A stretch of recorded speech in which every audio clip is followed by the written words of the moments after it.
All right, we're back after a little hiatus. Football is back. We have all kinds of action going. We got Underdog drafts ripping. We got DraftKings Reignmakers. Our guy Lou from Lucky Trader is going to swing by in a bit as well and get us caught up to speed there. We got the NFL all day pumping with these challenges.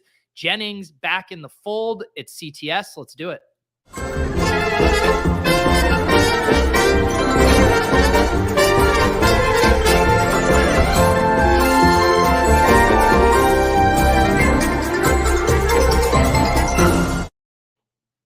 Peter Jennings, how did your week one go? How did the nosebleed stakes go? How are we feeling? Good, bud. It's good to be with you. It was a fun weekend. I played college football DFS for the first time in a little bit, and that was fun. Did well there. DFS NFL was basically break even on the dot. Had some good stacks. I was in a really good position on Yahoo actually to do well. Really? Ended up, I think, had a little over 100K invested and lost like $1,000. So literally minus 1% or something. And betting went okay. So yeah, pretty good. Best balls seem like, I don't know, it's a lot of overreaction after week one, but there's obviously some key injuries and whatnot too. So yeah, it's fun. I'm happy we're in the swing of things, and definitely a lot of action right now. Hang on, what do we got here? What is going on? You are muted right now. We have confirmation that you're wearing a seatbelt. Are you just waving to say hi? I mean, I'm here to listen in. How's my audio? It's subpar. It's subpar, but I mean, we'll get through it for a Jack cameo. I'll be home in like 45 minutes, but okay. I'm gonna be here listening in. I'm excited for. Well, real quick, I want to propose a question. I was debating with Rudman or just talking about it. For early drafters to win the entire thing, are they at a bigger or worse advantage with no big injury? I'll hang up and listen. Yeah. So I saw this question going back and forth with Rudman and Jack, and I think I was more on Jack's side initially, that if there was no big movement and no one had Darrell Henderson in the 14th round when he moved up to the 5th like last year, that it's more of an advantage to have the information late because the teams you're building aren't that different than the teams who are building early. But do you disagree with that? Did he drop? Yeah, he said he was going to drop. Oh, well, I just drafted Darrell Henderson with a 92nd pick in this resurrection draft. So only Peter would be just on an Underdog draft as we go live. You're disgusting. I mean, I had actually, because they were filling slowly, I registered for it when I was doing my taxes. Ultimate procrastination move. Definitely $10. Not worth the hourly, but they're fun. And yeah, I mean, I think someone can definitely, I mean, right now the winner was a June team, and you just look at that, it's pretty sick. There's a couple things that I think people had advantages on late, but there's definitely some advantages that people had early on. So I don't know. It's hard to say at this point in time. Like, broadly, we know it's better to draft late, but there seem like there's some good teams early, and nothing crazy has happened, right? Yeah, that's my thing. I mean, you had steam on the rookies, George Pickens, Dameon Pierce, those guys rocketed up boards. Even some of the like ancillary pieces on offenses, like when Tim Patrick went down, KJ Hamler pushed up 3 rounds. When Isaiah McKenzie was beating out Jamison Crowder in training camps, he pushed up 3 to 4 rounds. But I just think the movements, like a movement from 18th to even 12th round, I don't think like moves the needle in the way of like if Zeke went down and then someone had Tony Pollard in the 7th or 8th round, like that really alters the contest. And you probably need Tony Pollard to have an insane advance rate. And I just don't know if we got that spot this year. Right. Yeah, I think that's good analysis. And we'll see. We'll see what transpires. There's a lot of good teams out there. I was just looking through some of the stuff. I mean, people definitely started drafting a bit better. There's still some wildly bad teams, but yeah. What's your highest score so far throughout week one? So I'm not like you guys. I'm being completely honest. I have not even looked at my best ball scores. I'm a watched pot doesn't boil kind of guy, and I don't like torturing myself. So I legitimately don't know. I know I'm not in the top 10 because I did see Underdog's top 10 tweet. Okay, but you do check though to see how you're doing. You don't. not specifically check every score. You check a little bit, is what you're saying, or you don't check at all? I haven't checked. I haven't been to the live tab. I checked my Battle Royale teams from Okay. Sunday, but I do not check my season long for a little bit. Nice. That's some serious discipline. Well, I'm the same way with DraftKings in my DFS sweat. Like I know who's on my teams, my higher stakes teams, and I'm rooting for those guys. And I don't go check my winnings page. I don't go check until What do it's you about mean? time What to about late swap? That's when I go and check. Yeah, would usually be late swapping like every week, basically, right? Oh, trust me, I'm late swapping. Sometimes I mean, my lineups were so contrarian this week that I didn't even have anything to late swap to. I was already on the super contrarian stuff after getting dusted early. Yeah, that's funny. So you're blasting off DFS across a bunch of different sites. How are you juggling that right now? Yeah, I mean, I'm just building teams. It's fun. I mean, obviously, you got a lot of good stuff with ETR, and yeah, I feel like it's worth grinding. Yahoo, Reignmakers. There's a bunch of stuff to fire out there. So, I mean, here's a great term that I learned. Do you know the term upstuck? No, but I feel like I'm gonna like this.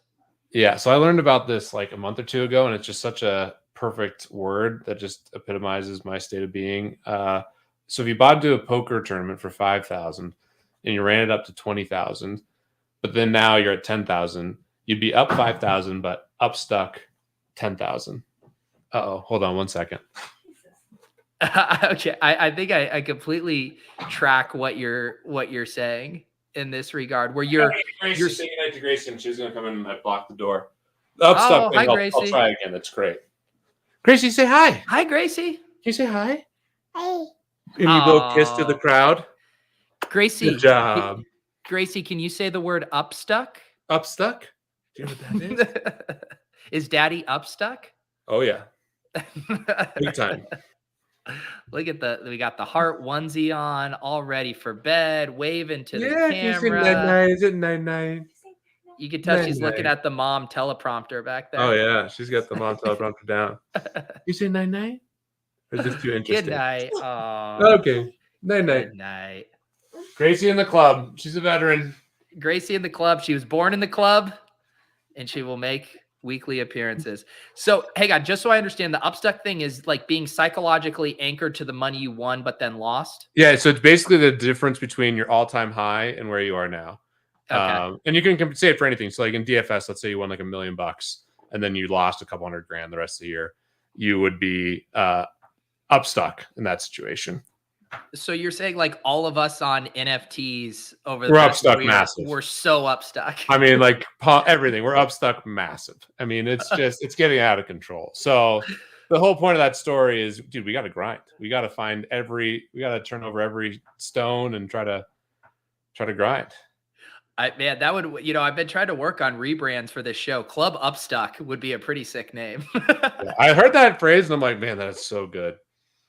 There's so many. It always happens, and everything in crypto, you're always upstuck because no one ever liquidates all at the high. So I do want to mention too, and I just got it on my phone. I was actually giving Lou feedback. The new Lucky Trader app is out. It's awesome. Hell yeah.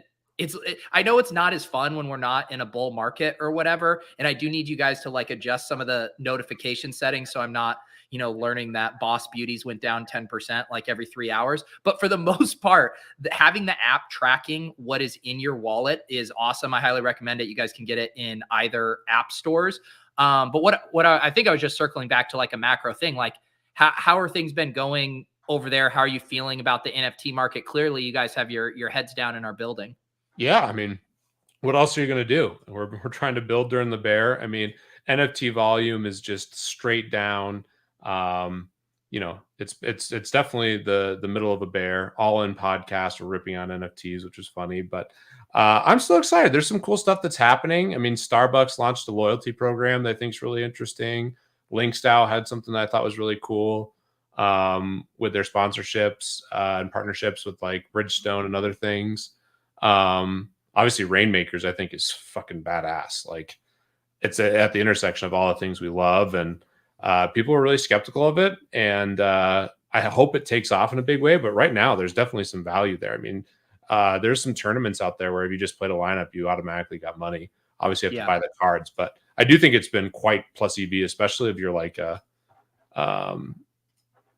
relatively sharp draft or sharp person. If you can play the game the right way, there's definitely edge.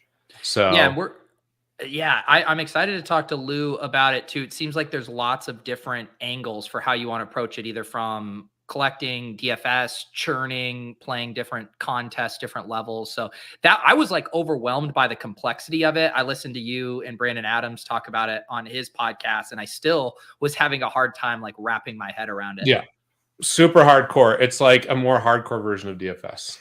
Yeah. But at the same time, it still can be really simple.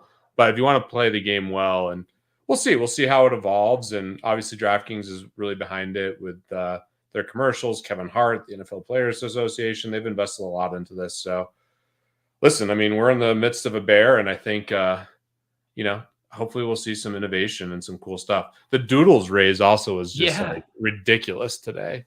What was that? A $54 million valuation? Oh, $54 million, I think, was raised at like a much higher valuation. Hold on. I think we have something on Lucky Trader that I remember reading earlier. 54 million at a 704 million valuation. My God, I read that bingo. wrong. It was $704 million valuation. I'm sure those terms were agreed to before. I mean, who knows? Who knows when they're agreed to? But the market's traded down since those terms were agreed to, I'm sure. But still, pretty impressive, and I think they're doing some really cool stuff. Yeah. And again, just to circle back and plug that Lucky Trader app, I mean, I found myself, when things aren't, ripping and you're not incentivized to go check on everything and keep track of every Twitter profile for project and Discord alert, it just all became white noise to me. And to have the Lucky Trader push out the alerts, I've been getting my Moonbirds notifications for better or worse on project updates. It really is slick. And I think your guys' kind of goal to be the, Roto World of NFTs is really starting to bear out. So I'm stoked for you guys. Yeah, I mean, we just got to keep building. It's a hard, it's a challenge, but I'm really proud of the app. We also released Lucky Trader Tools, which was no easy task too, given the complexity of the game and just the timing and whatnot. But we'll keep innovating there, and it's definitely an interesting time. OpenSea was built during a bear market, and a ton of companies, obviously in crypto, have been built during the bear, given just the cycles we've seen. So. We'll see. Did you watch any stuff with the market today, or are you just so buried with content? Yeah, I've been a little buried. Catch us up to speed. Stock market fell like 4 or 5% today, the worst since May. Over 5% of the Nasdaq's extreme. And basically, the reason it fell, or the main reason that it fell so much today, is inflation came in hot again. So yeah. Inflation is like a very persistent problem, and it's a really hard challenge to fix. So we'll see. Shelter and housing was the big one that just continues to run really hot. Energy came down a bit, but food and then shelter and housing still really hot at this point. Yeah. Well, I hope housing is super hot because I just stuck every penny I have into one. Ghosted Greg Oden wants to know your merge outlook. Yeah, well, the merge is happening right now, and ETH had like 100-point red candle as soon as the CPI number came out, and has just traded downward throughout the whole day. We're coming up on the merge. I think it's interesting. Way over my head from a technical standpoint, other than like the main narrative, which it's obviously a lot more efficient, and all the energy stuff people are talking about. But hopefully it works out well. I think there's a lot of arguments on both sides, and I think a lot of sharp people concluded this was best.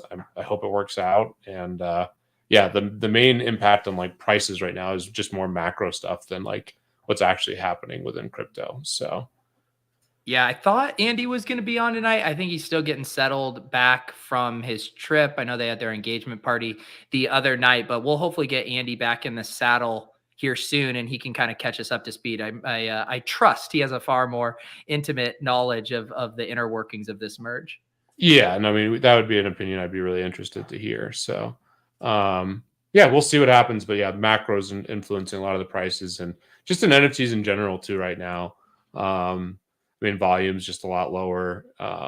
So we'll see. I think that long term it'll be healthy, especially if we start seeing cool innovation, and like as we've talked about a ton on this show, like just the PFP stuff and speculating and gambling on those it's pretty inevitable that we'd see some of the stuff that's happened.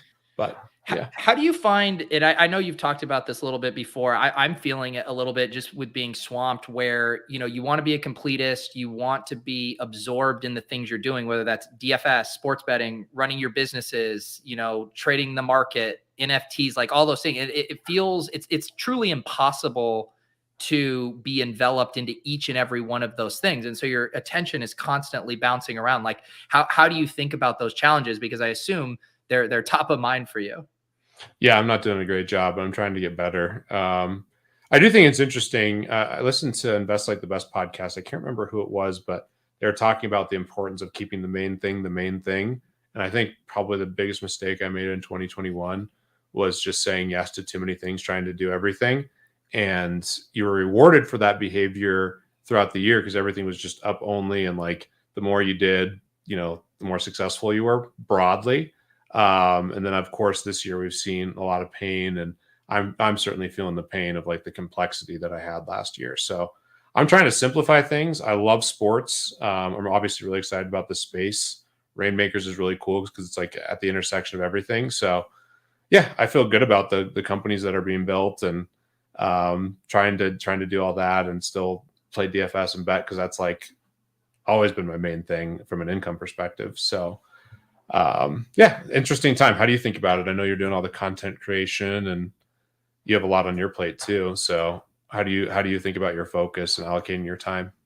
Yeah, I mean, for me too, the like hard part is when you have a bunch of real life stuff to do and tasks, and I'm on the phone with the city water department trying to figure something out that was a mix up with our bill. Like when you have to do stuff like that really derails you. And for me too, like my mood and my energy levels and everything when I'm not working out just like crater. And so I had this stretch here for like 2 weeks with traveling and moving where I just was not getting in the same workouts I was. And I just felt everything unraveling. And just in the past few days, I've finally gotten back on it. And then I'm like, boom, I feel like a new man again. So it is like, even just as simple as carving out, hour and a half to exercise each day, like completely reorients my energy levels, my mindset, my, just my emotional bandwidth on basically every level.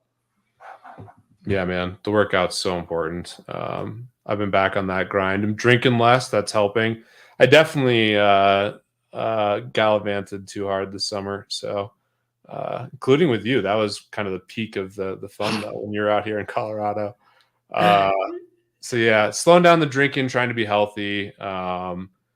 Yeah, trying to get my diet better. I got those super gut bars that Friedberg was talking about, and kind of getting into all the testing stuff. So yeah, working out is a key. I mean, and I think we're learning more and more about the value of working out, sleep, diet, etc. All that stuff compounds so well. Yeah. And I do think, like you were saying, like it is nice when, and again, I promise Lou's going to hop on here soon. We're going to do, I see everyone wanting a full deep dive into Reignmakers. We're going to do that with Lou, who's really been on the weeds on it. But I do think when you can find things that kind of like intersect where you're doubling, like one thing, when I do all my DFS research and then I go hop in the Underdog Battle Royale drafts and stuff like that, it's very similar concepts. Like we're thinking about the projections, the game environments, the stacking and the correlation. So that's not like a huge, heavy mental lift. And so it is like finding those things. Where can you, use your research and your time and then maximize that across? And so at least too, I'm sure you have that with sports betting, like the guys at ETR and Leone putting out these super good projections that you can then go use to make really informed bets. At least you're not having to do individual work for all of those things necessarily. Yeah, that's when it's the best, is when you're combining everything. And I mean, probably the thing I'm, most proud of, or one of the things I'm most proud of for sure, is some of the cool stuff we've built at Unabated. From a betting perspective, I think the odds screen is super helpful. We just rolled out something for props that's like really interesting, where you can put in your own projections and shop for best prices on props. And there's some like wild differences. Like last night, there was like a 5-6 yard difference between some Cortland Sutton numbers, and Jerry Jeudy had some big differences, Metcalf, Lockett, I mean, across the board. So, I mean, to me, that's great. Like I get to do all this, build cool stuff that actually has value, and then use it myself to bet and make money and like get feedback on the product. Those are the big win-wins, when it's like all the things are mutually beneficial. For sure. Yeah, I saw you post that too. And I think I saw our buddy Ryan Hodge talking and was surprised how big of a difference even just 5 to 6 yards makes. It's And massive. it's huge. I mean, that is huge. And then You can obviously literally you can arb those things. Like it's crazy how much value is out there. You have to be thoughtful about getting limited and stuff. There's an art to doing well with sports betting that's not just like betting all the most plus EV plays, but you kind of learn all these different markets. It's really cool, and it's awesome what we've been able to build at Unabated. And of course, ETR. I mean, their prop stuff's incredible. I feel like they're doing great work on football. So it's fun. It's fun doing all this stuff. All right. We got LouDog, aka Lucky LouDog, aka Lou Sherman, aka a Reignmakers thought leader, not only on the Lucky Trader airwaves, but now for DraftKings themselves. Lou, I log into Instagram. I see your shorts. I log into TikTok. I'm getting Lou from every direction. I can't get enough. Yeah, we're just trying to pump out as much content as we can, really. As you guys have been saying, like, it's a bear market and there's just less general interest out there. So we're trying to keep things interesting for people, keep them informed while things are a little slower. For sure. And I can tell from the chat, I know I need it. Like, we need to start super high level with Reignmakers before we start drilling down. Can you first give everyone kind of an elevator pitch? Like, what are we even talking about here? Yeah, it's basically a DraftKings meets NFT game where you have a marketplace of players. You could buy packs to get those players. It's similar to if people have played So Rare or FIFA Ultimate Team, where you buy the packs, you get the players, you can play them in the given weeks. And what's different about this is it's connected to DraftKings, your DraftKings account, and it's on Polygon, but you don't have to create a Web3 wallet in order to play. So it's all just within your DraftKings account. You have players each week, and there's a bunch of different types of contests that you can enter.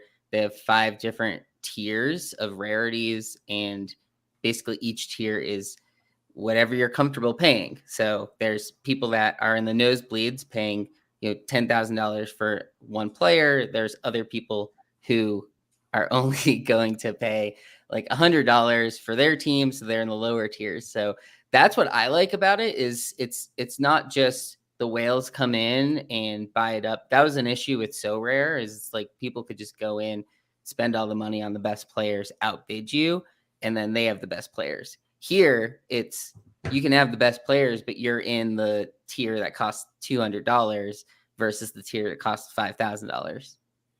And it does seem like that. And again, I know nothing about it, but the comments I see them in the chat now that it's like, oh, it's just a whales game. It's just a rich man's game. But it sounds like what you're saying is you can play at whatever level you want to. Yeah, it's basically the comparison to a regular DFS game is it's like you're playing the $100 spy or you're playing the $5 single entry. It's basically people that whatever you're comfortable with. It's very similar to the Owners Club, how they had that set up last year, except with the Owners Club, you bought team positions. Here you're buying specific players. So if you invested in Dak a week or two ago, then like you're stuck with this card right now. They were talking about doing something along the lines of maybe like airdropping backups in those situations. I'm not sure if they're planning on doing that. That would be kind of what an insult to injury, getting your Cooper Rush airdrop card. Thank you. I feel so much better. Although I guess for running backs, I would feel better about getting a Jeff Wilson card if I had Eli Mitchell. Yeah, I think Jeff Wilson cards probably went nuclear today because of that. And during the game, I mean, I saw in some chats people were talking about buying it when he got hurt. Same thing when Keenan Allen went out. People are buying during the games. Yeah. And then we saw even more of a bump up. And that's kind of the interesting thing about the game. If you're willing to grind, is you can definitely make moves off of injuries. And there's a ton of like nuances and complexities that I think are really interesting. Like the playoffs, you want teams from the playoffs down the road. So when will the market start appreciating the playoff players more? And there's so many different angles that you can take. And you also don't have to invest a lot of money. I think that's another misconception. Like there's probably the most value at the elite, which is like one of the middle tiers, but you can certainly invest very little and field lineups and have a chance to win some money. So it's interesting. So in kind of what I'm hearing from listening to a few things, and I see TD in the chat. I listened to him talk to Wiley the other day. It seems the edge grinders are, you can make X investment and you can basically calculate your EV over the duration of the season and factor in how many contests there will be. And just because there's so much prize money being put up, that if you do the math right and your projections on how many people are going to be in these contests, that it's going to be not that hard to get your initial investment back. Is that basically what people feel about it right now? Yeah, there is a ton of overlay in week 1. That was like a big part of it. So my main lineup was a Carr Adams stack, and I had like Mike Williams in it, and it cost about $240 to make it. It was a rare, all rare cards, and I got $30 back.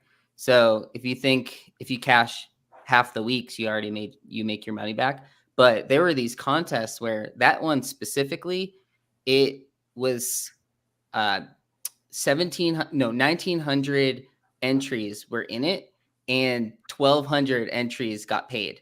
So that specific contest, and part of that was due to they created this before they even had idea of how many of the packs we're going to sell too.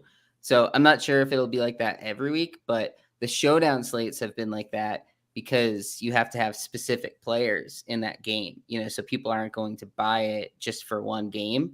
So prices have gone up for showdowns, and then also there's less people entering. So some of the contests you're going in, you can guarantee at least a pack or at least $20 just by entering. So some people have done that. And if you have a card that's listed at the start of the game and it were to sell, your card gets a 0. Like it ends up getting a 0. But some people, if you entered it into one where you're guaranteed a prize, like it was kind of a loophole that they found. But yeah, like that week 1, there just weren't a lot of entries in some of these contests. So finding contest selection was huge because I entered some contests that it was just guaranteed to get $20. I couldn't get $1,000 in it, but it was just getting something back. So what do you say to people like me who our interest is peaked, but it does just feel overwhelming? Obviously they need to check out some of your tutorial content. And you got an article and some videos out, but where is kind of the first place to start, or just to kind of get in the mix and get your hands on it? Yeah, it's the way that it's set up for, say, a main slate is it's 1 QB, 1 running back, 1 wide receiver, and then 2 flex spots where one of the flex is wide receiver, tight end, but then the other one is like any player. So that includes kickers, defense. The kickers, the defense, and tight ends are the cheapest, and then it goes up sort of from there. Like QBs are most expensive, but yeah, basically you could just get one lineup. I think you probably want to just go on the marketplace and put together a lineup. Generally, when I've opened packs or seen other packs, they're not usually correlated much, like, that sort of thing. So I'd rather just pick players because you don't know if you have a player in a pack that you don't want to play, then who's going to buy it, right? So I was going in and just sort of buying specific players that I wanted. Yeah, you get a starter pack. It's all core cards when you go on there the first time. So that could help you. Like here, this is your pack, right? Yeah. So you had Russell Wilson and Cortland Sutton. So you could have you basically could have gone in and got 2 other cards from players in that game last night and entered it into a contest for the showdown. Do you need to have a full lineup? Like I couldn't just put in those 2 and then if they went off, I could like eke my way into a cash? Yeah, so showdown is 4. Okay. And I believe it's 3 on 1 team max. So you could get, but you could have bought like a $1 kicker or defense, and then like a, I don't know, $5 penny or Lockett or something like that. At the core tier, the cheap players are just dirt cheap, like $1. And the most expensive at that tier is probably like $30 or something if you want Cooper Cup. Yeah, so there's a bunch of players that are just for $1, where if you're just trying to fill out a lineup and you look, and I mean, you had Russ and Sutton, so just having them together, you probably aren't min cashing, Right. in a game that only certain amount of players are even available to choose from, right? So Showdown also does like a captain. So one of your players is a captain. But there's a ton of these lineups that are entering with duds because they just had someone from that team, so they entered it. So there's a ton of zeros that I've been seeing in these lineups, which I was kind of surprised about, but it really is just a play to best plays sort of thing. Like last night, the lineup that won, it was I think it was Judy, Wilson, Javonte, Metcalf, Okay. or maybe it's Gino, but it like sounds like an obvious lineup. There was only one dupe. So because of Really? the idea that like people have to form this, you're not all starting with the same player pool like you are with DFS. So there's just not really many dupes. I didn't really look at the main contest. The top winner won like 100K in the regular slate. It was like Jalen Hurts, AJ Brown, Swift kind of lineup. And it cost 5K for them to make that lineup. So I think Interesting. that was in the elite tier. But yeah, it's like if there are dupes, they use serial numbers. So serial kind of matters. If you're looking at it that way, if you're entering a bigger field, it'll matter. But I think Gotcha. so I think the field pass promos are a little different. So I'd say maybe not buy into one of those. They're like a mint pass, I believe, where you can get packs at a discount if you have it. I think that's what the field passes are. So then what? Yeah, because I was going to ask, the differences, because obviously these different sets have different rarity counts. So which one would you like? What's the most bait? Would you be filtering for Genesis or anything other than Field Pass? As of now, just anything other than field pass is probably fine. I mean, honestly, just go to the cheapest one Yeah. because that player might be in all 4 or 5 different sets. But Mm-hmm. as of now, it doesn't matter. I think something like Momentum's their most recent set. I think they're going to have like momentum specific contests at some point, but Gotcha. I'm not going for any of that idea. I'm just kind of buying players who I think are good or underpriced. Like Cordero Patterson was the cheapest starting running back last week or going into last week. So Right. I used him as my running back. I basically made the cheapest viable lineup last week that I thought I could for rare. And it was like $240, $250. But that included like Devontae Adams, who's kind of expensive. He's a superstar. That's a different thing. So the way they get around you just putting the best lineup in is there's this superstar status right there where players are deemed superstar and you can only have one superstar in a lineup.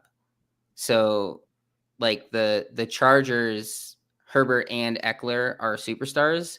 So you can't stack them together on Thursday. Gotcha. So that's the way they get around people just buying up the best cards. You have to kind of make some decisions in there. Maybe that keeps dupes out as well, but Yeah. it's So interesting. Pete, I'm curious, like, how have you attacked it? What has been interesting to you with the game so far?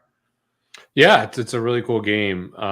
We talked about just having a lot to do. So I have one lineup, but I've invested in a lot of cards and there's some people playing pretty big. So it's fun to kind of watch and see all the strategy there. But yeah, it's a ton of fun. And it's really deep how we did a ton of work on schedules. We're thinking a lot about the playoffs going forward. And yeah, just having some of these teams, and the Cal Spears has run really good on like buying some of these like really expensive packs. He got a Mahomes today. So yeah, I'm staying really up to date. Obviously, we're building stuff at Lucky Trader, and yeah, it's just I mean, it's a lot to manage. So if one person can manage everything really well, there's a big advantage to that. What did you mean when you said you have one lineup, but you have a bunch of cards? What does that mean? So I made a big investment.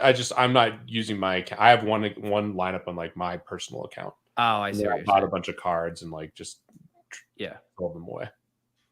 And so like Lou, when I look at, because I just filtered, for KC Los Angeles, because they're playing Thursday, and you see Keenan Allen down here. Is this, I assume, because he's not playing, and so then his price is going to crater because there isn't quite the demand for this week? Is that what's going on there?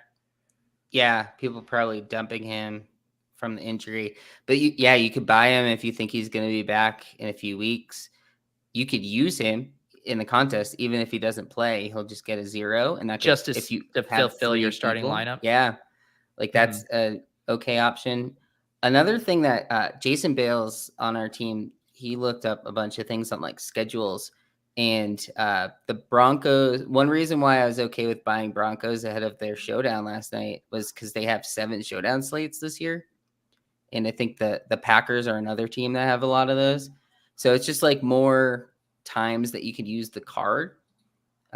So that's one thing I've looked at a little bit, because now after this first week, it just seems like less people are going to be doing showdowns. So I'm trying to attack those when I have the cards, at least in any sort of cheap way. But also, like, we saw this with TOC sometimes too, right? With the Thursday or Monday night games where prices will go up. Like, those prices on Chargers and Chiefs are going to be high in the next couple days because they have a game coming up, and people either want to use the card or they're trying to flip it or whatever. So there have been some crazy spikes last minute, like Metcalf cards. I debated on just selling my Metcalf yesterday versus playing it in the contest because it went up $20. And it's like, well, am I going to make $20 in this contest, or should I just sell the card? And I see people in the chat asking about the cards for next season. I know this is an issue TOC ran into as well. Is it going to be a game of hot potato down the stretch when the utility's drying up? Probably. I think it's only utility for this year, at least what they've said so far. Jose says maybe some next year, which is similar to what TOC did, where they said that they were going to have some OG contests, but I assume they put the majority of their prize pools out this year to get people hooked. Yeah, I think so too. And it's the type of thing where they probably still want to raise money next year so they can give good prizes next year, kind of thing too, right? Yeah. What about with the scoring and the lineups themselves, thinking through correlation? Is it just standard DraftKings scoring for these guys? Yeah, the full PPR with the bonuses. The only weird one is, so as of now, at least, it's not IDP. So they have a bunch of defenders from each team, but they just get the DST scoring. So if you play 2 defenders in a lineup, they're getting the same exact score. But if it was, say you had the Steelers, you had 3 Steelers players in your lineup if it was like a showdown, right? You'd get the 60 plus points from them. Which also probably helps with dupes too, if you can mix in another position like that. Yeah. And did you, like, when you tab through the top lineups, were people kind of forcing stacks? Like, did everyone roll out a quarterback wide receiver stack from the same team, or were there some uncorrelated lineups that did well? Yeah, it was kind of tough because the top probably 10% of lineups were all Hurts stacks, or they had like Jefferson in them. Yeah. Hurts isn't considered a superstar, at least at this time. Jefferson is a superstar, so there was less Jeffersons in lineups, but you could do a Hurts and AJ Brown for pretty cheap. So he was basically, that was the chalk stack. And Swift also isn't. So that was like a really easy stack for people to do. So that was probably the common one this week. There was also a decent amount of Kelsey.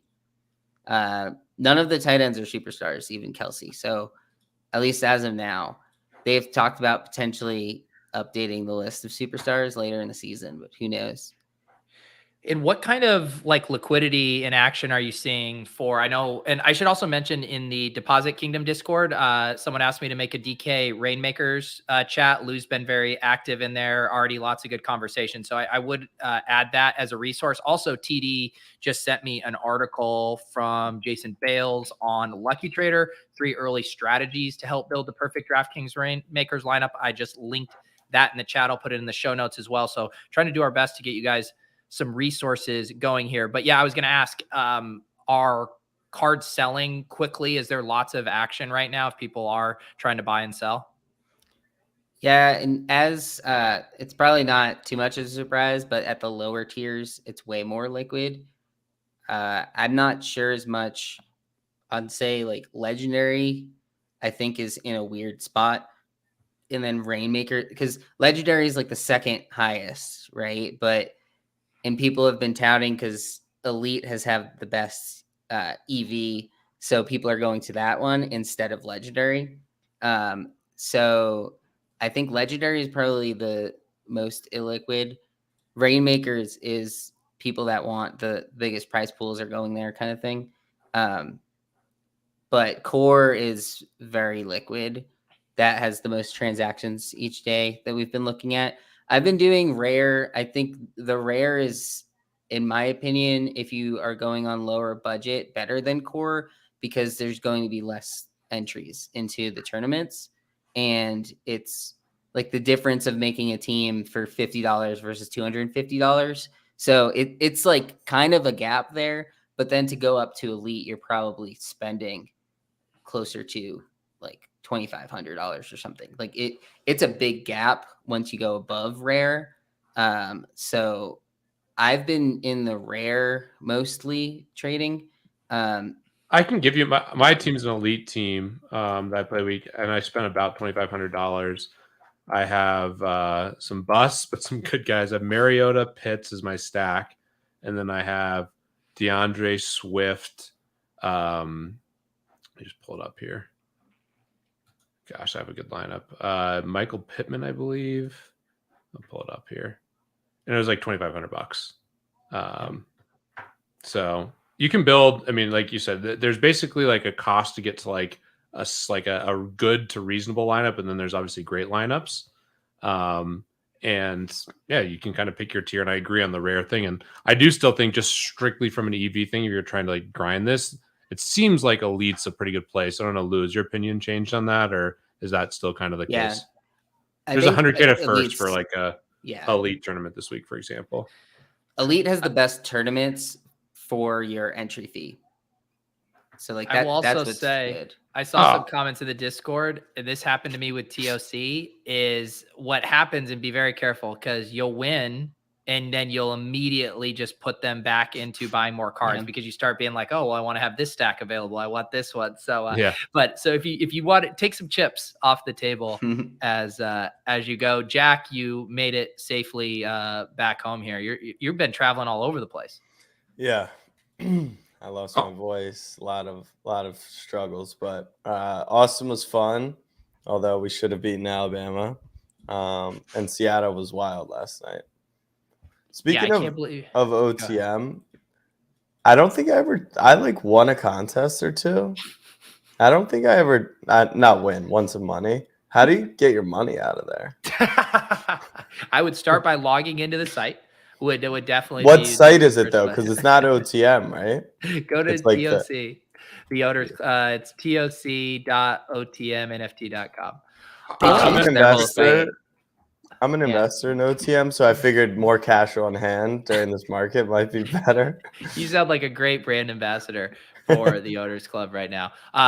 Which I know they're delayed on getting their stuff out. 345. Get TOC going.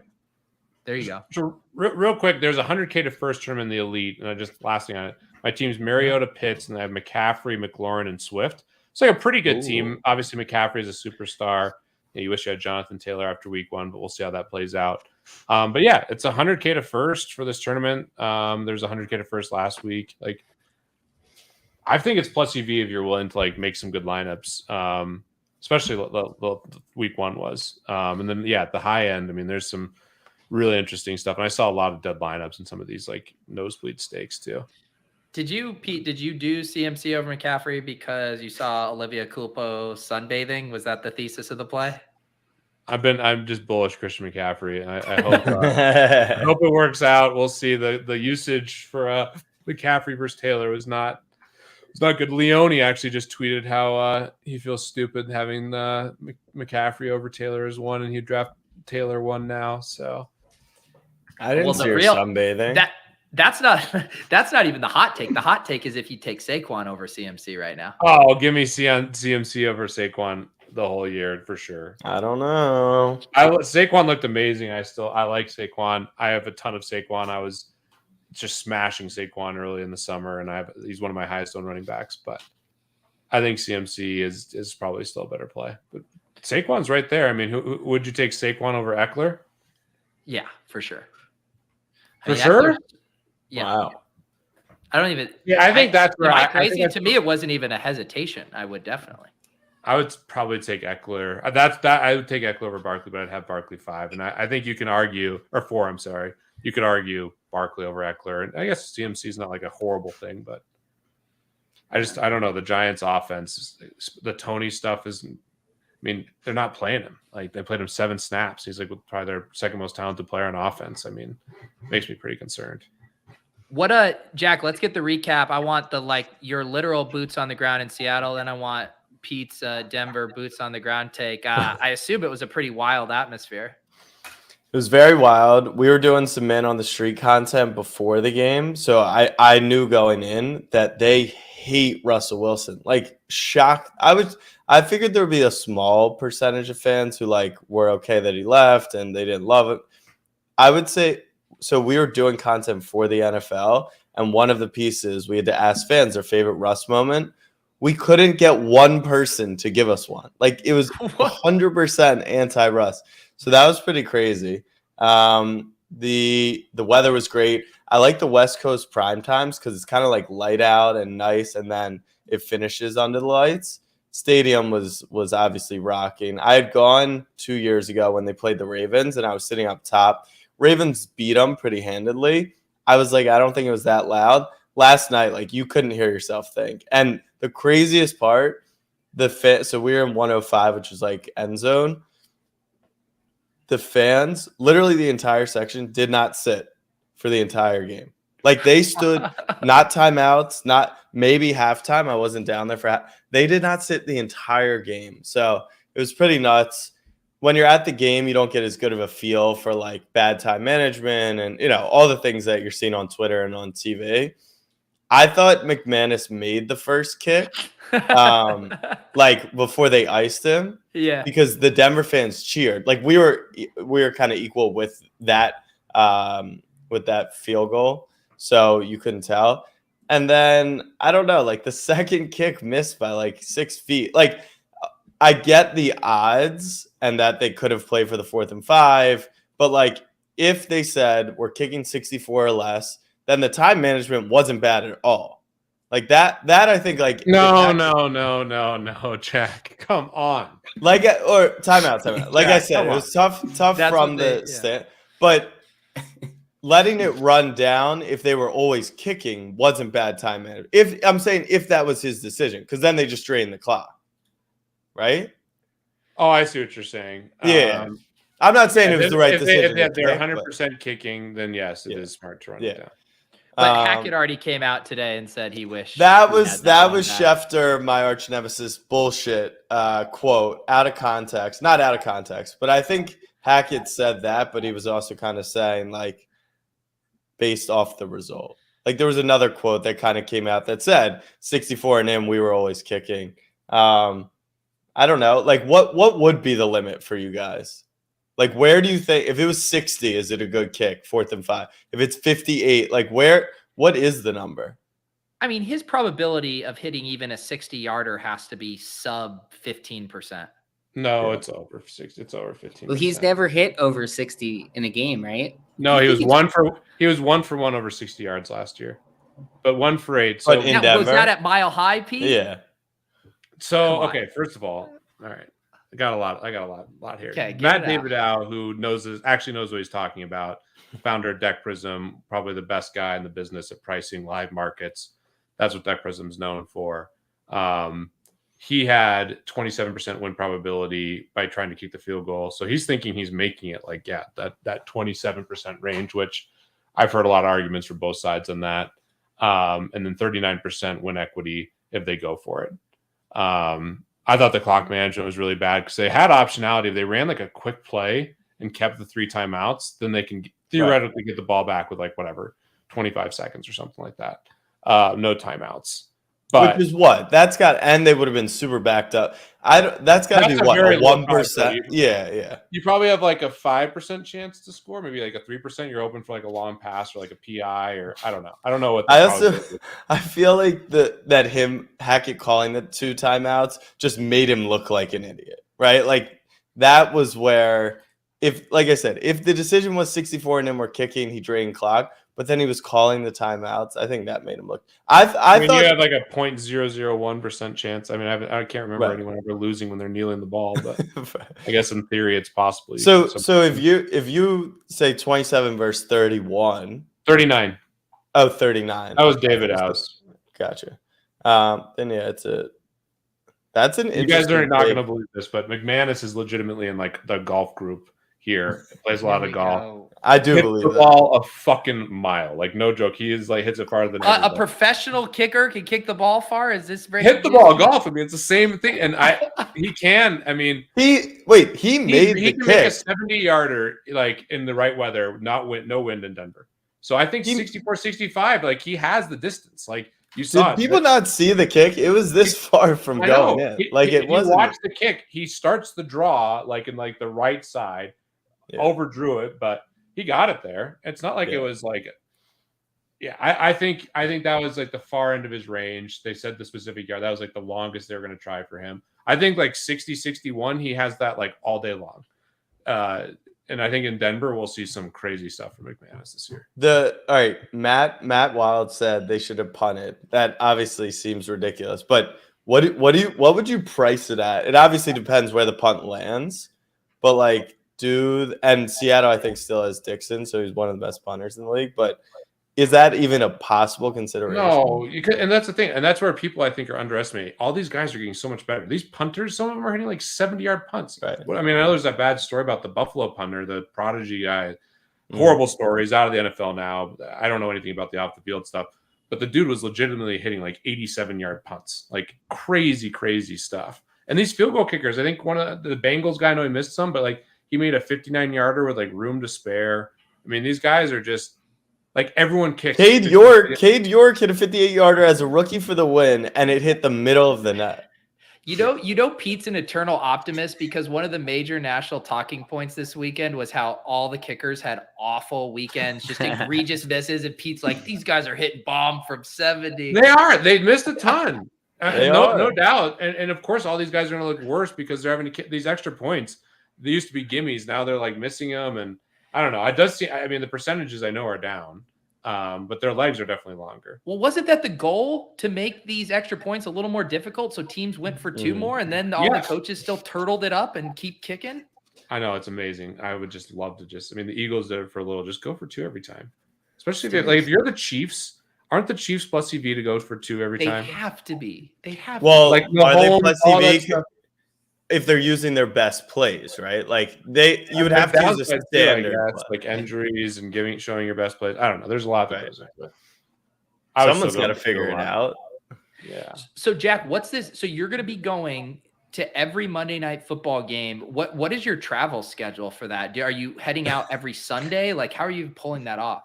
No, most trips we're gonna try and do on Monday. So like this weekend, I'm actually going home for Ravens home opener, and then just fly up to Buffalo. That one's an easy one. We're going Buffalo. There's 2 Monday Night Football games this week. Which, speaking of Reignmaker showdown slate, will they be 2 Are you going separate? to both? No, we're not going to. They're an hour. Right. The They're an concept hour. play. They're an hour. play. They start an hour apart. Philly plays on Monday night against Wentz later in the season. So I was like, do Buffalo and then Philly later. But that's a content play. Underdog is sending me to Germany for Patriots Seahawks. And we land in New York at noon on Monday and then taking the train down for that. So that's the content. So there's some crazy ones like that. Indy is after Thanksgiving and Christmas. So connecting from Florida to Indy is going to be brutal. Cincinnati's New Year's. Like all the games after the holidays are terrible. There's a game in Mexico City that'll be fun. And it's Monday night in Mexico City. And then Mexico plays in the World Cup on Tuesday afternoon. So we're going to stay and like hang with some of the locals.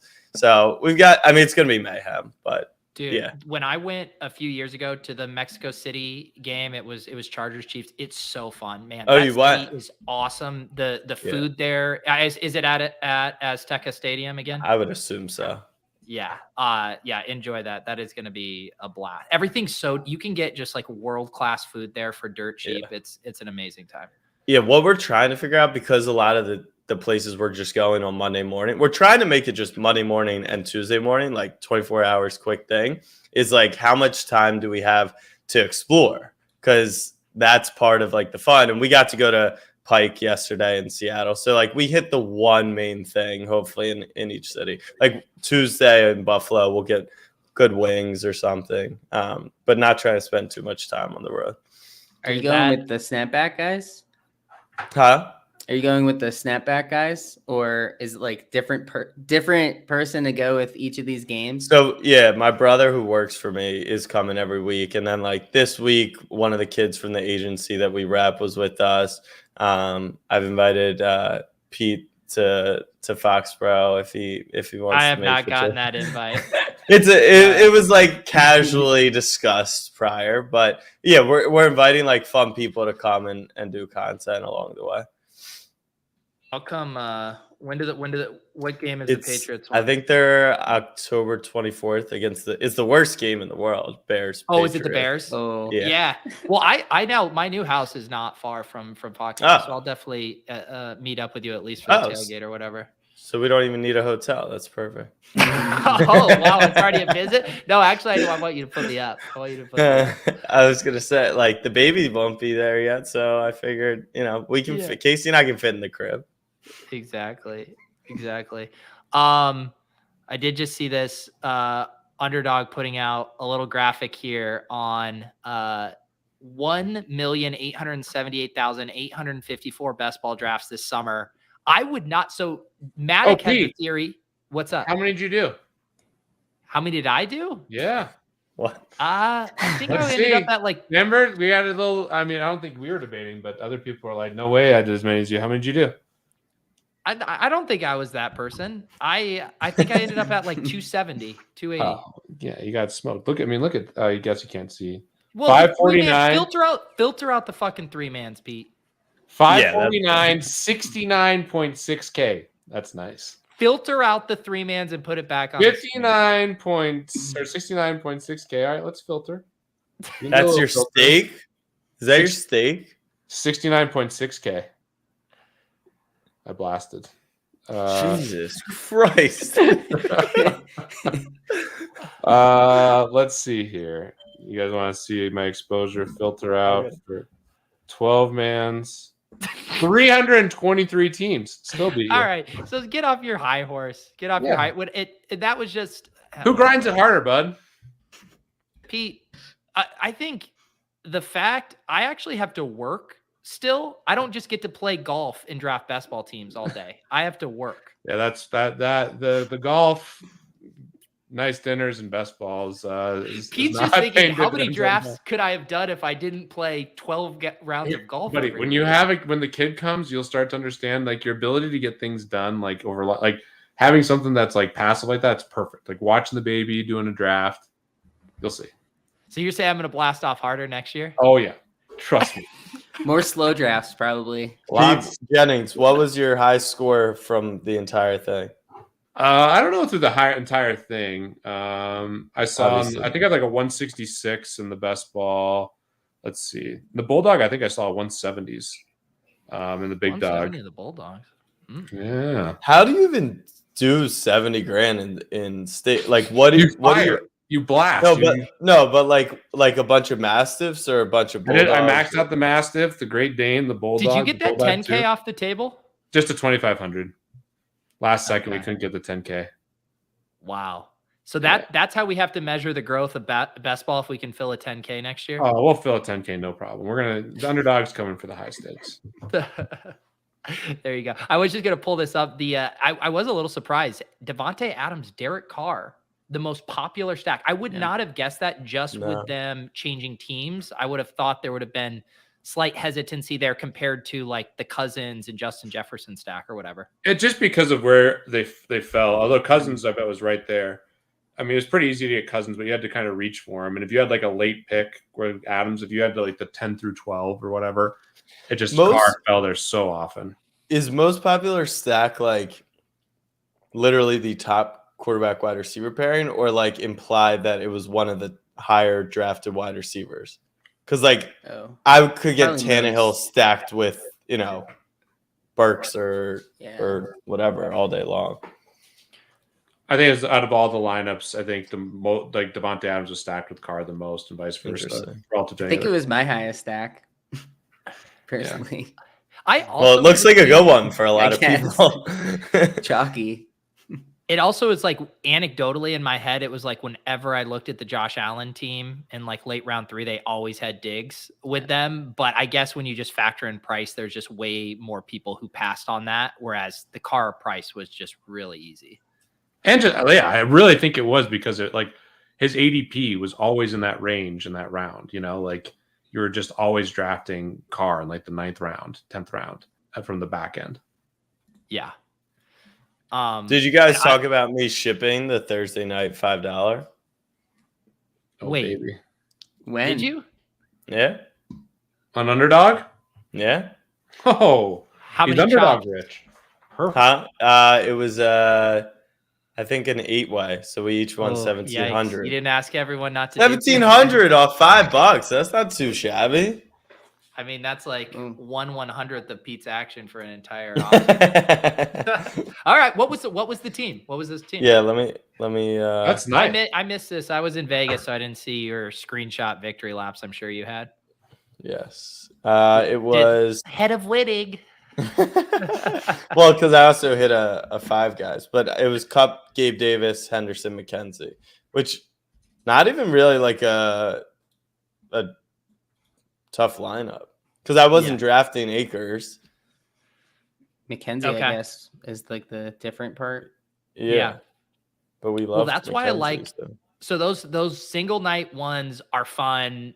If they're really good offenses, whereas I feel like I was doing a few of those Broncos Seattle ones. I'm like, fine, I'll take Travis Homer, but I don't like it. I don't feel. Wait, but last night you probably won because what Wilson? Who caught the touchdowns?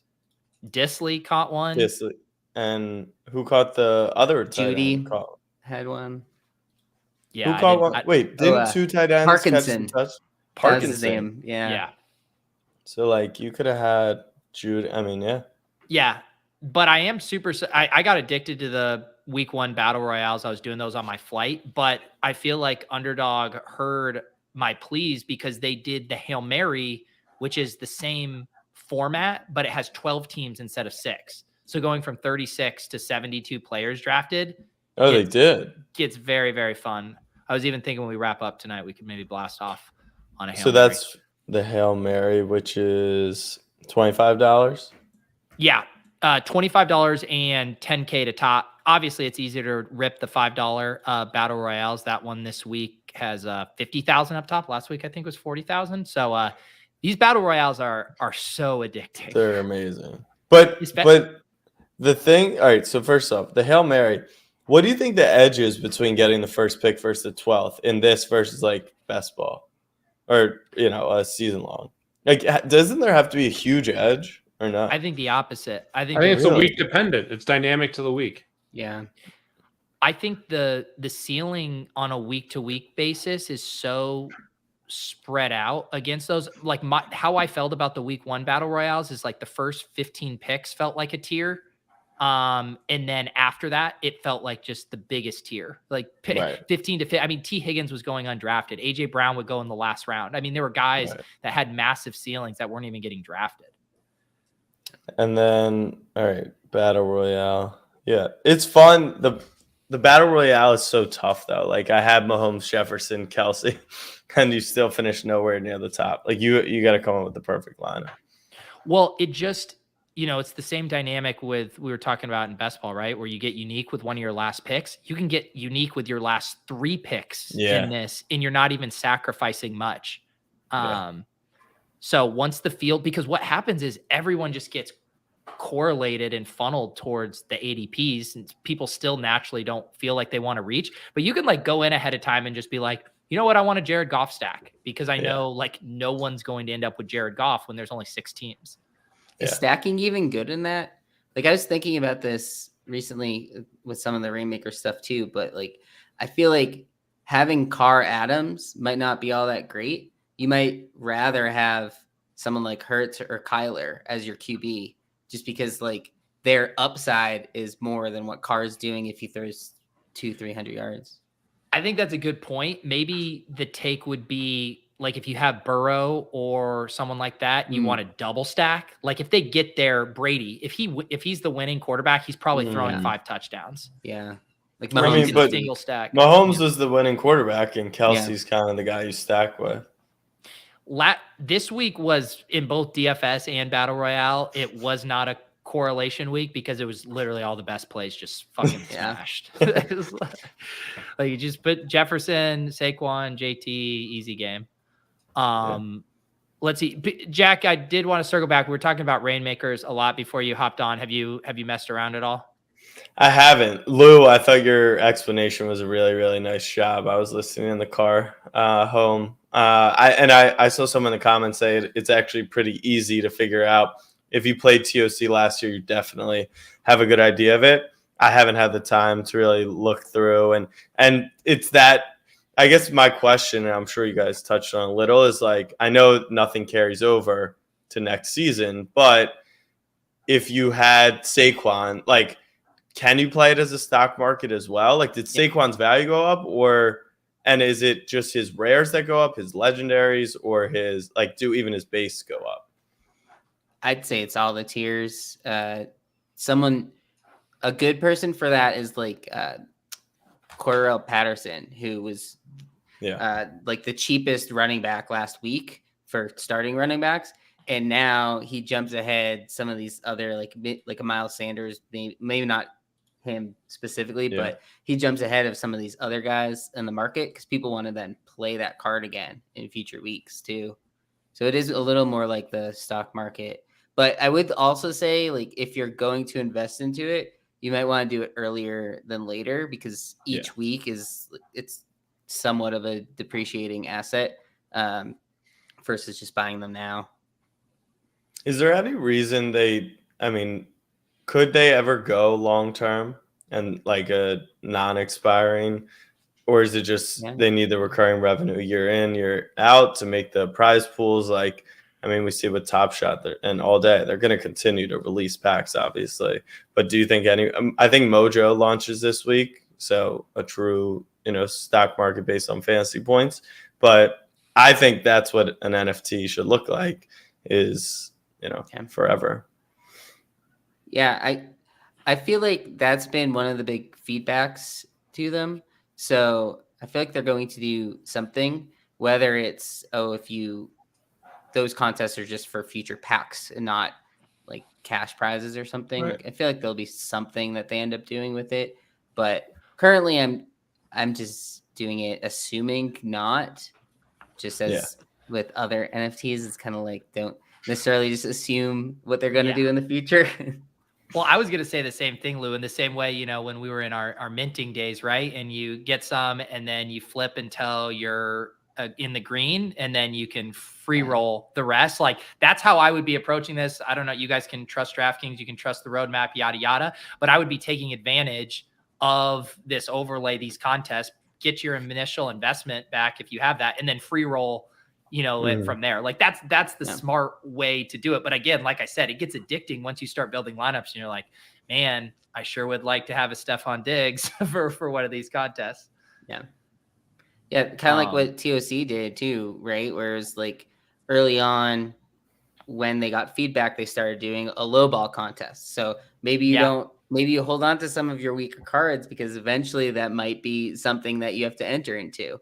So not financial advice, but yeah, I've just been doing it that way with assuming it's just as is. Well, and this is like, I remember I talked to Justin and those guys about this with the TOC. There's so much potential with like dynasty best ball versions of this stuff too, where you have a really fixed scarcity. I mean, Pete, even think about this from a high stakes angle. If you had a really, really low mint count, almost to where it was like 4 leagues, with duplicates or so, there'd be 4, like, and how high the buy-in and the entry would be to just get in there and be competitive.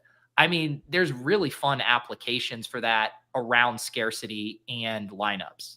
Yeah. I mean, Reignmakers tier has a lot of that already. So yeah, it's interesting. I agree with you. I mean, I love this game. I mean, it's really complicated, which I think is a challenge over time. But you also, if you want to build a game for like the next decade, it does have to have a lot of complexity and like be fun to play. So we'll see. I think they're learning as they go, and it'll be interesting to see kind of how it transpires. And yeah, I agree with you, Jack, too. I mean, sports stock market's always been my favorite concept and part of the reason we were so excited about NBA Top Shot.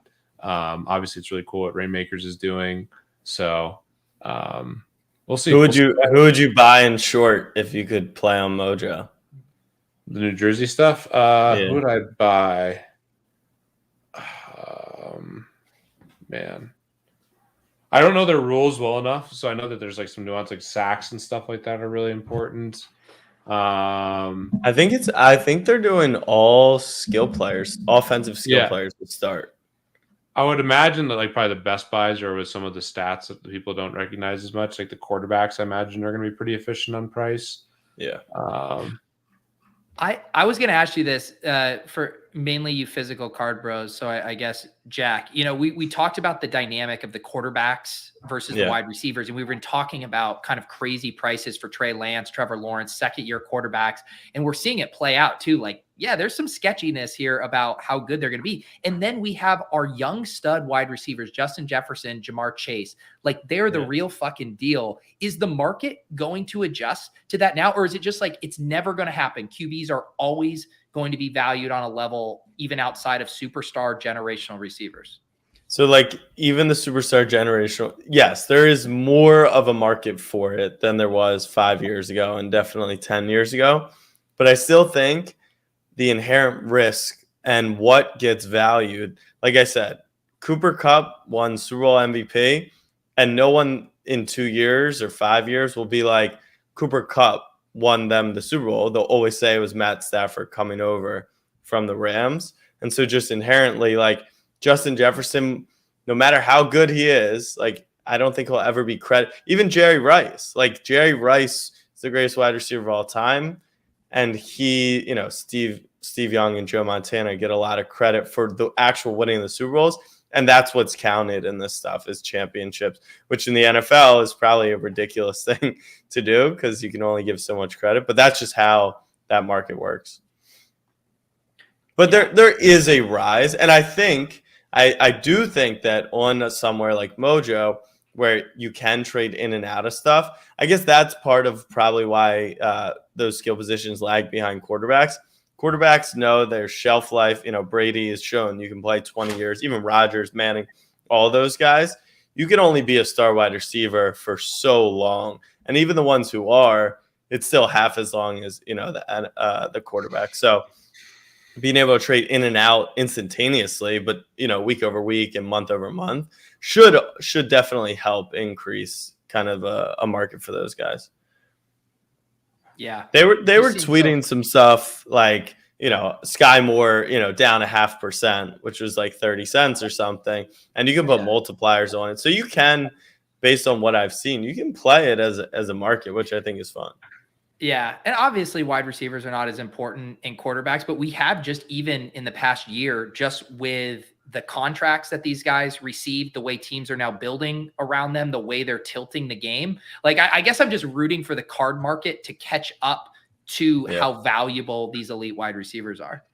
Well, think about the narrative all offseason. It was that Rodgers made Devontae, right? And there was no real proof for that, I guess. And then after 1 week, it's now like, oh, Devontae is fine without Rodgers. So I just think generally social media, the market, and everyone thinks the quarterbacks dictate everything about their surrounding players. Have any of you guys been doing the all day challenges? I haven't yet, but it seems like they had a ton of good success after week 1. I got to look more into it. I think, and this is something we talk about all the time with, Mojo's done a nice job with kind of having content creators around it. Obviously working with Lucky Trader and Lou and all the people, Kevin Hart commercial, all that, like just having content creation. It's what has made best ball explode, in my opinion, is just the fact that there's so many people talking about it. So you just need more content creators, more analytics stats on how to accomplish these things. Because even for me, I'm not going to go in and figure out the most optimal way. So the more tools that are built, I think will only help. But I know they said like 350,000 yards. So, if you're only getting 15 yards at a time, clearly a lot of people put in a lot of time and energy, and it was a smashing success week 1. Yeah, and they've been mixing them up in a pretty fun way. This one here, one moment from every player who records a touchdown in the Monday night game. It just seems like the way, I don't know, I'm trying to think through too, because I know people got kind of burnt out on some of the Top Shot challenges, or they just didn't seem to feel special. But I do think All Day is kind of capitalizing on these games feeling like bigger events than just a random NBA night does. Yeah. And we talked about that during the NBA season. It was like Tuesday night, Grizzlies, Pistons. Unless Ja has a dunk, I don't really know who's making the most threes, and everyone is watching Red Zone. There you go. Should we check our moments, Pete? Oh yeah, my Chase Claypool. Now that he's our generation's Deebo Samuel, I'm feeling pretty good about that. My most expensive moment on here was Eli Mitchell, so it's pretty painful today. Oh man. I texted Ercolano that I remember we went on the pod and I drafted Jeff Wilson. I had it the whole way. So I'm up to 55 low ask on mine. Clay, what did Clay end up buying? Clay bought, I forget. He was in between. Oh, Javonte. Javonte looked good. I mean, he didn't get touches. What are you up to? You got to give me the low ask, Clay. We got to check leaders in the clubhouse here 2 weeks later. I mean, there's no way anyone is doing better than me after week 1, though. I don't know, man. Mine's a rare. I bought the Mahomes. I know, but it was just a peasant moment. Not a rare. 73, baby. 73. Oh, God. These 73. Slappies. These slappies. Guy throws 5 touchdowns and we're all falling over ourselves. Did you not see Claypool had 3 carries? Pete, have you made any big purchases on All Day? No. I'm interested though, broadly. I'm still trying to figure out. I've been so bearish just from a macro perspective that I've been, I'm waiting for the right times to buy more into crypto. I know what you're waiting for. You're waiting for Brandon McManus to set the NFL kick record, 72-yard field goal, and then you just go and hammer that moment. Yeah. That's crazy. Jose said his account is 3x since June. Damn, Jose, do you want to be my personal NFL all-day advisor? Because I'm only at $5 on my moment. Here's one thing I'll say that I think is relevant to this conversation that I think is really interesting that Jeremy has kind of talked about a lot. So Reignmakers is really cool. And obviously there can be more than just the, utility of the prizes. But broadly, when you introduce a lot of utility into a game, it becomes like deciphering the utility. Whereas if you want to stay, it's like hard to do both. Where if you're just going to be a collectible, like what Dapper Labs has done with Top Shot, and obviously they're doing more stuff now, but I do think when you introduce a lot of utility, like what Reignmakers has done, it dilutes the collectible value. Oh, for sure. Especially when it expires year after year. Yeah, but I also like collectibles are really hard, and it's hard to stay like a relevant collectible. We've seen so many fads with different collectibles throughout the years. So yeah, I mean it's tough. I mean, and that's why I got obsessed with the TOC game last year, and I wasn't even thinking of it on an NFT level, which is the goal. Yeah. It like transcended it for me. I was just thinking of it as a strategy puzzle DFS type game. Got obsessed, whatever, and like, but then that swings so far to the utility side where like I'm sorry, I don't care about my random Denver wide receiver card, but it's tough. It seems like at least with Reignmakers, they're trying to middle that a little bit by making it an actual face to the card. But as someone was noting earlier too, it gets brutal with injuries and stuff that happens. And someone was asking what happens when you have an injury. It's like, well, the same thing when you buy a card or pick them on a dynasty team, like you're shit out of luck. Like it happens. Yeah. Do we talk about season long teams out here or anything like that? Like Jack, how did your BDGE team go this week? I won in BDG. So I'm in four season longs. One is a dynasty. My dynasty team, it's like a $50 entry, and I've been doing it with these high school kids who I'm not that close with. So I'm like the absolute worst. Like it's not enough for me to grind waivers. So that team relatively sucks and gets screwed. I had Andrew Luck, and then I also have Calvin Ridley. So it's just kind of the theme. I lost in Sleeper Bowl.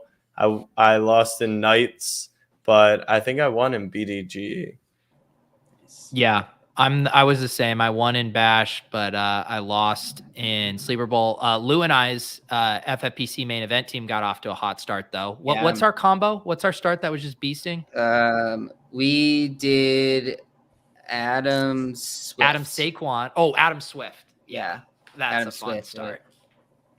The other one, the one I'm in with Frankie, that's whatever the lower tier one was, the $300 one, I think. We had Saquon in that one, and we won as well. So good start for FFPC leagues. How are your other ones, Pete? Are most of the ones that are through ship chasing doing well? We're about split on record, but some really high scores, which I think is kind of more the thing I'm looking toward there. And yeah, this should end up being a good week. We drafted a lot of Tyrion Davis-Price and Jeff Wilson on the ends of teams, so maybe one of those guys emerges after this Eli Mitchell injury. So emerges or makes the active roster. Do you know who? All right. Jordan Mason is a special teams guy. I think TDP is going to be active next week. Jeff Wilson isn't going to get. All right, time out. If he's not active, that would be a real concern. If he's not active, I'll concerning. I'll take the L if he's not active.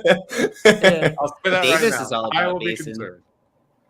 I feel bad that Sermon got waived, or else the Sermon slappies would really be excited right now. You know what would be ultimate is if Marlon Mack, who got signed to the practice squad, who I drafted none of. I'm like, man, people are drafting Marlon Mack after this Achilles thing. If he somehow comes out and bails these people out, because Marlon Mack had like a pretty high ADP all year for the Texans. Yeah. A lot of people thought he was going to be the late. For most. Wait, you dropped TDP with Frankie. You got to scoop him back up. TDP looked good in the preseason. He's spend all your fat. Young guy out there. Spend all your. We don't need him. Is NFT TDP. Force the one with $3,000 worth of Marlon Mack shares? Oh my god! I love you guys. Yeah, I just I've had to explain this to David Kitchen. I can pump your best ball shares on here. It doesn't actually do anything actionable for you. There's no dump part of this. Okay. Yeah. I have a decent amount of Mac. I think all of my Mac shares were early in the year when people were just like, "Oh, he's he free pick at the end of the drafts. It's fine." Does anyone have Rex Burkhead? I have some of them in DraftKings late. Once they dropped Mac, I started. I need to look if he didn't play very well, but I wonder if Flacco scored for my my team or if it was my other quarterbacks. Jack, you seem like someone who'd be wacko for Flacco. Just absolutely. I know he's the Ravens guy. I'm just saying, but you're just, even if you didn't have the Ravens background, you just were the type that'd be wacko for Flacco. I mean, he's an elite company. It's him, Aaron Rodgers, Drew Brees, Trent Dilfer, and Nick Foles. Jack, that performance by Joe Flacco Oh, so over the good. week. It was Wacko. so boy. good. 62 pass attempts? 62 pass attempts. You want to talk about a games like this is so I'm in New York, obviously, living here. And if you could talk about two polar opposites, the Jets and the Giants, with their coaching, the Giants, and how Dable played aggressive, brings a new energy, like is going to be a progressive coach. And then Saleh, the Jets were awful in special teams, made every mistake, had penalties. Like, it's just bad coaching. It's crazy. You had Joe Flacco throw 60 passes. His arm's going to fall off. Yeah. Why don't we close here with a little Hail Mary draft? We get you guys want to hop in with me, or we can draft a team together. Let's do it. Man. Let's do it. Two more to start. One more no, to start. seriously? Wait. You already hopped Oh in? yeah. Whoa. Did I rugged it? Wait, no, I gotta get out. No. Yeah, Jack's stuck. All right, new one. You cocksuckers. All right. You think I won't multi-table this right now? You should. Battle Royale, right? Oh, this is a 12? No, Or Hail Mary. no. Hail Mary. We're getting 12 people in here. All right, Hail Mary. No, whoever got into the first one, I did a favor because now you have Jack's dead team in there that you're not going to be able to focus on. I'm getting in another best ball resurrection. We're going to multi-table here. Okay. I can't, Pete. That's how I know you're a true grinder, doing the best ball resurrections right now. Oh, dude, I'm all in on just blasting them. You're doing them now? There's still a month of players that could still get hurt, You right? got to get the edge in. He's But an early I have- drafter. The ADPs, here's an edge that I thought of right away. People don't even think Hopkins, he's going in the 70s because he's suspended for the first 6 games. It starts after the first 6 weeks. I think it's either week 6. It starts week 6. So where So has he 1 been week going? he's Where did he suspended. go? Where did he go? Where's Hopkins been going in that, Pete? I got him like 60 something. He's What? amazing. He should be Okay. like 20th. There's a Like huge Gallup bad. too might be good. Oh, I'm the Of 1-2. course, I got Gallup. I got CD Lamb. Everyone's like, "Oh, CD Lamb's gonna suck now that Dak's out." Dak might come back. I mean, I got Dak or CD Lamb 30th. You guys are playing checkers. Pete's playing chess. Tails I always am fine. grinding. I'm just procrastinating on my taxes. Is the reality. Yeah, The hourly on this week is doing. Why are you paying your taxes in mid-September? Extensions for LLCs is September 15th. Nice. And then personal extensions also October 15th. So I'm fucked. All right. Well, Jennings. Wait, did he even join this? Yeah, Jennings, did you get in this one? Yeah, Oh, there Hail he is. Mary. Lose in. All right, we're Oh. all I'm in. in the Wait. 10th spot. Yeah. So this will show Overzet at 2. Oh, versus Broccoli Jennings at Bros are 10. in? Test my Wait. theory. Wait, Look at pick 11. Broccoli. I don't know if that's I can't really picture the Broccoli Bros grinding underdog drafts, but that would be incredible. Also, everyone Overzet has it, but get your snapback headbands on. We got a boost every Monday night. I'm on the clock. I'm still waiting. I'm still waiting for just anything good for this fucking headband I wear on here. We had a boost yesterday. Oh, the Russell one? Yeah, I got it. Yeah. Oh, there you go. Did yours Oh, I hit? did. Mine- I Am didn't- I rocking know the right it was headband? a- I got a headband on. No, you need the snapback headband. I don't even know how to do that. Fuck. I'm not grinding hard enough. I need to get it. Yeah, you got to grind way harder. I need a custom Avi on here. I need to. What would yours be? Such a good question. Maybe like a foam finger that says Influencer 101 on it. So what I learned is they're obviously very small. You have to come with one large item. So you have to think about it. Like no text. You can't do text. Like I have stars on my headband, but you can't even see them. The only differentiator between mine and the one Pete's wearing is the little ninja part that comes over the ear. Well, now that we have a new designer at Underdog, Sure. maybe he's ready to go to work on these custom. And it's also bullshit. You can't put the snapback headband on the goat horns, which I have. Yeah, you should Two be able to pairs of. stack. You should be able to stack them. Yeah, Jared Bernhardt is the play.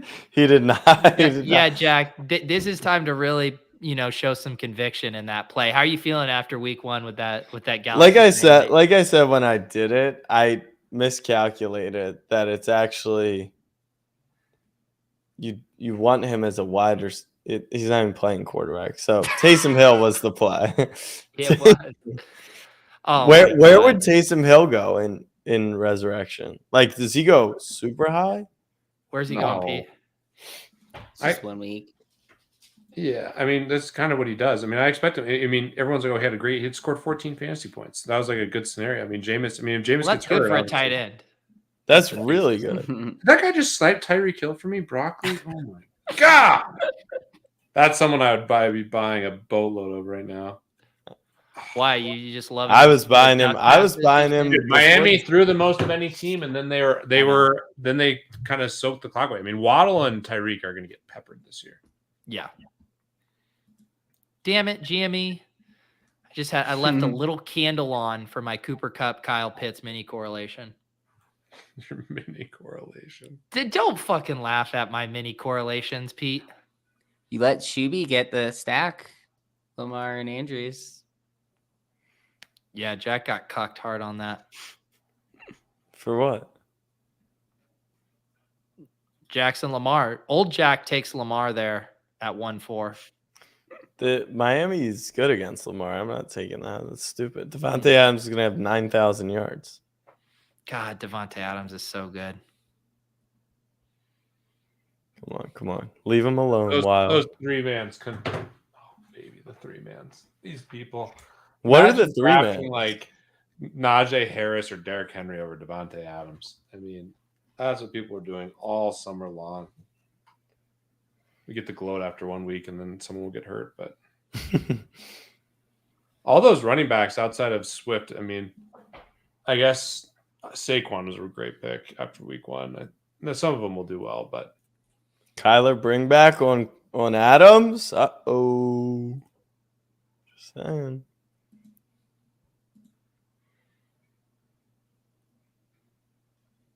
Let's see. yeah, and here. Overzet, you're totally right. The mini correlation's nice. Yeah, I'm going to settle for a less sexy one.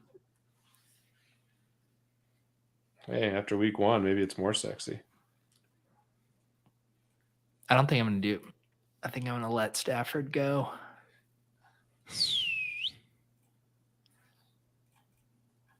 We got. Let's see here. Damn it! I was going to take. I wanted Evans. Now I'm letting the people on the screen get to see the ceiling projection right in fucking front of them. It's supposed to be for me.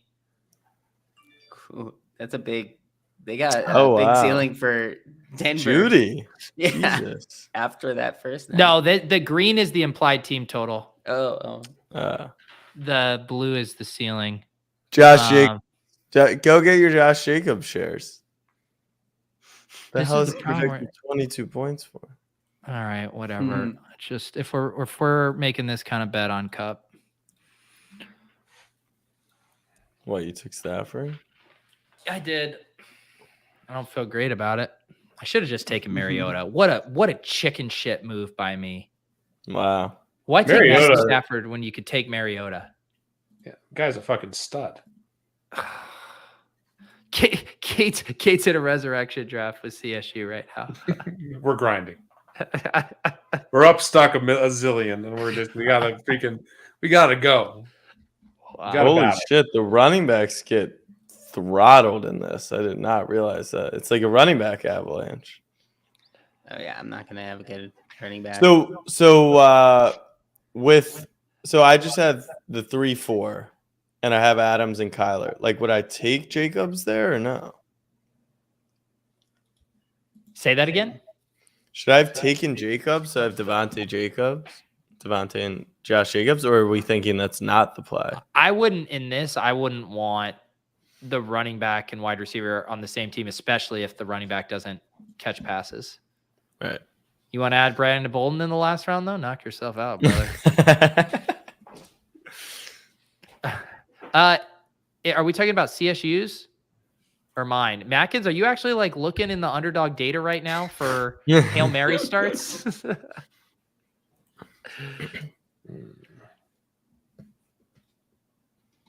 Let's see what other Wow. stacks.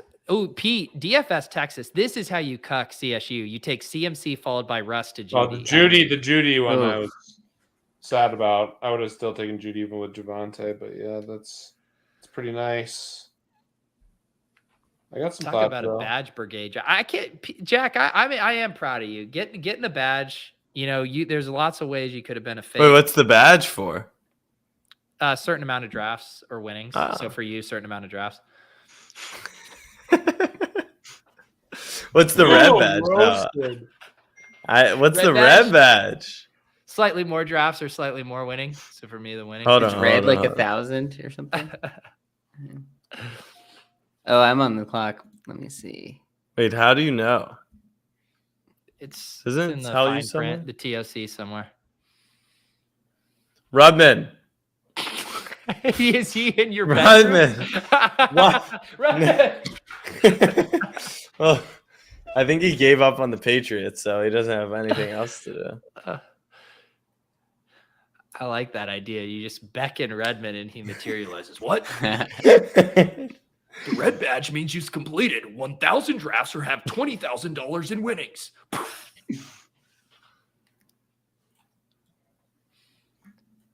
Everyone's so focused. I mean, this 12-man version, this isn't the first one I've done of this. It is or isn't?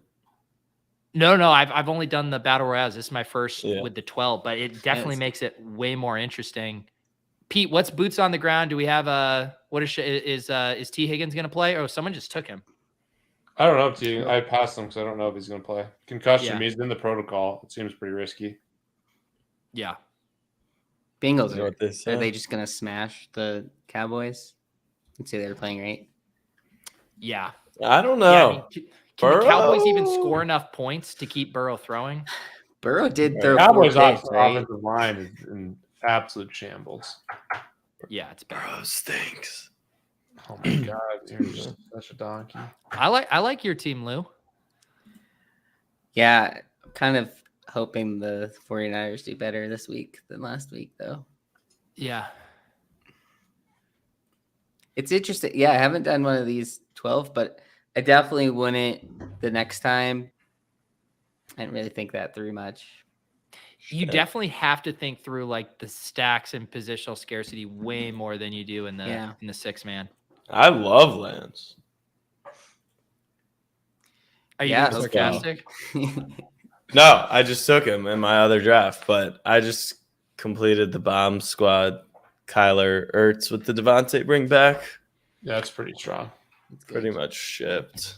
Lou, this goes back to our Ertz leaves a lot to be desired. He got Yeah, so yeah, much he to does. do a touchdown. But Devontae is going to be an absolute monster this year. man. I might just fully Full stack ram. this bad boy up. Can you do Actually, that? Yeah, I guess you can, right? but yeah, this was kind of like what we were talking about earlier, Lou, where it's like if Stafford gets there, man, like he has to have 5 TDs. So why not? Didn't Higbee have 11 targets? It was something I think absurd. he had a good game. Yeah. Yeah. You know what? Actually, I'm gonna do a one-off earmuffs lockdown. I'm doing a one-off DJ Moore bounce back coming for DJ Moore. I mean, against the Giants, there's worse teams to bet against. Yeah. That's incredible. I love just seeing in the ADP that there is realities where people are taking Greg Dortch. I mean, what a time to be alive. Greg Dortch. They're Please get frothy. healthy, Rondell.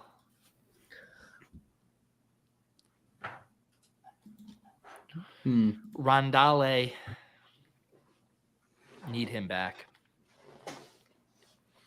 Dude, why can't I fucking... Oh, that's a nice little stack. Burrow, Boyd, and Hurst. There you go. Foster. Are you now drafting you have- Duvernay? My James Prochet call not looking so hot after 1 week. Duvernay, he's probably one of the top pickups of the week, right? Yeah, he is. Like season longs. Him and for wide receivers, Curtis Samuel. Samuel looked Yeah. real good. Yeah. So did Dotson. Yeah, So did Wentz. I know. I was drafting a ton of Wentz and Dotson. No Curtis Samuel.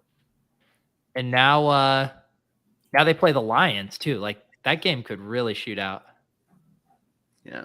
Which feels like a weird thing to say. I would not have imagined myself saying that even The 3 Lions- weeks Well, ago. for sure. The Lion. Yeah. I thought the Lions always were going to be a shootout team this year. Yeah. Great offensive line, really good skill players. Obviously, Goff isn't great, but their defense isn't good either. I think what we saw from the Lions is legit. I think the Eagles might be one of the best teams in the NFL too. So that was impressive. Dude, the Eagles are going to just be a fantasy bonanza this year. Best offensive line, can run the ball at will, a bunch of good players. Devontae Smith should bounce back.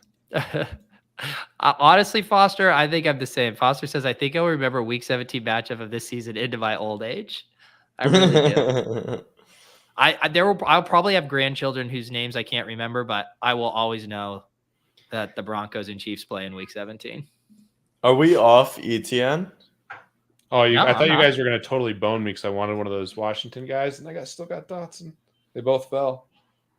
There you go. I But just took Kyle Juszczyk. no correlation, Pete. Boo. What are you talking about? As correlated Taysom. Eric, to, I have a Lenny. double stack. No, I'm talking about Dotson. Yeah, he's just the That's right, best player available. You're right. Sometimes you just I'm got not to going to take freaking places. AJ Green over Dotson. I'm not going to take a dust ball when I can get an absolute stud. I mean, you guys and your little correlations. Don't say it. So Yeah, don't condescending. belittle our correlation. Yeah. I like the That's all we correlation, but you have. got to take the best player. Pete, I did. I took DJ Moore. Relax. Fuck it. We'll bring back. What do you think is optimal in the flex in these running back or wide receiver? Probably wide receiver. I was kind of torn on what to do. I don't know. This one, I agree. Although you might be able to find some spots like this. Like Najee's gonna play, it sounds like.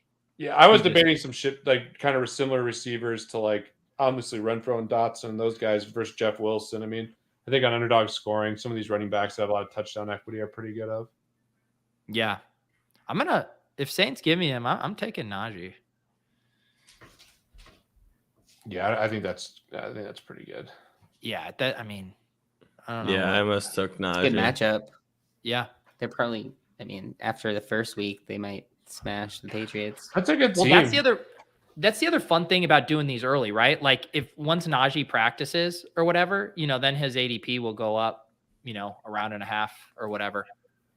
I have a feeling I have plenty more Hail Marys in my future. Lou, thank you for hopping on and giving us the 101 on Reignmakers. I definitely am going to go splash around a little bit, get together a Thursday night lineup and get my feet wet. Yeah, thanks for having me. I will say this Thursday night has probably one of the most expensive games though, with Chiefs and Chargers, a lot of good players there. Until So- I just Are get you a calling $1 Ronald Overzet Jones. poor? I'm getting a $1 Ronald Jones. He's going to be active this week, and we're going to ship it. This is like you're buying Ethereum at 4,500 if you're buying players tomorrow. Okay, unless it's Ronald Jones, who is free. Yeah. Lou, what else can people check out? Is there a separate account for your Reignmakers content I saw? So those are going on DK Reignmakers, their specific Twitter. We also just created a Lucky Trader Sports NFT account. So look for that one as well. We'll be posting just Is it live? sort of anything that's anything that's NFTs in sports. We're posting through there. So like when stuff happens on So Rare or like the Bulls do one of their NFT things, we're posting that sort of stuff out there on that as well. And yeah, Lucky Trader do stuff over there. A lot of it right now is kind of like just going over general market conditions. There's less on like upcoming mints that are happening right now. Yeah. So it's a lot of like merge stuff right now. You don't have people yeah. badgering you for rarities for new mints, is what you're saying? Not as much as it used to be, but yeah, building in a bear, as they say. So just trying to build out cool tools and content to keep people up to date. Awesome. I just followed the Lucky Trader Sports account, dropped it in. I love the logo. It looks like the alt throwback that the Packers would wear. Jack, Monday Night Football, snapback. What do you got up next? Baltimore and then Buffalo on Monday. I think Wing Nuts is the go-to spot, but if anyone says there's better Buffalo wings, let me know and I will try. I'm competing in a wing eating contest hosted by Trey Wingo for $5,000. Ooh. I don't think I'm the favorite to win that. I'm not great at competitive eating. Jack, yeah, I that was still fun. think the baller move was you go to the Bills tailgate, you watch the first hour, and then you head to Philly for that. I mean, because I'm just gonna tell you, Jack, I'm putting an asterisk next to this Monday Night Football achievement. I mean, I have to. So which game's first? Yeah, I think Buffalo is first. Buffalo. Let me just see what You know it's too good as a content play, Jack. You head to No, Philly. of course. Of course, but do you think how We long's really the have flight? the games that close to each other? I know. like Normally they it used to usually be a separate. It's West because it's Coast. week 1. Normally it was week 1, but this year I don't know why they did it this way. All right, what's the date? 9. Yeah, you also have to jump through a table for your That's the Snapchat content followers. play. Well, They of demanded it. course, I'm going through a table. Let's just see if there even is a Buffalo to Philly. What time would I have to go? I think if you you don't have a Snapchat private jet. I mean, I thought you were crushing over there. What's going No on? PJ yet. There's not even a flight. There's no flight, so I can just say there was no flights. Thank God. Yeah. Jennings, what do you have going on? You know, we're grinding the resurrection stuff. No, I need to be doing taxes and Lucky Trader, unabated ETR stuff, which has been majority of my time. It's fun, a lot of good stuff happening. Really proud of the app we launched at Lucky Trader and all the Rainmaker stuff. Lou's doing a great job, and yeah, it's peak busy season for all the sports stuff. So if you're betting, check out unabated. ETR's got a lot of good stuff. It's going to be a great promotion for Underdog when you have a tax penalty for being late because you were doing resurrection drafts. I mean, that really sells itself, I think. Dude, it's so hard. Like today, I probably legitimately did like 6 hours of work on my taxes and just like staring at all these numbers and like trying to like find old transactions and whatever else. It's the epitome of pain. And I do it every time. And even like I just always procrastinate. And as I'm like at the absolute finish line, like my accountants, they so tilted with me. I still like just keep procrastinating. It's incredible. All right. We're going to wrap this up. We're going to try to get the crew. I know I promised it. I thought Andy was going to be back tonight. I know MBL is heads down replying to floaty requests nonstop on his personal account. I will be back. I got my SiriusXM show with Fantasy Life tomorrow, 11 to 1. And then Ship Chasing, our first waiver wire show. Always a fun time. That'll be Wednesday at 9:15. Appreciate you guys. As always, definitely recommend hopping in the Deposit Kingdom Discord channels for all of your degenning needs. DFS, best ball, even though the FBI is lurking, Rainmakers all day, Club Top Shot, all that good stuff. Also, for YouTube members now, I've made my Sunday morning GPP and DFS crams exclusive for YouTube members. So if whether you're Club VIP or the DFS version, the Hand Builders and Opto Bros, that'll get you access to that. Had a very good time with that on Sunday morning. So for Lou, for Jack, for Pete, I will see you guys next time. Thanks for hanging out.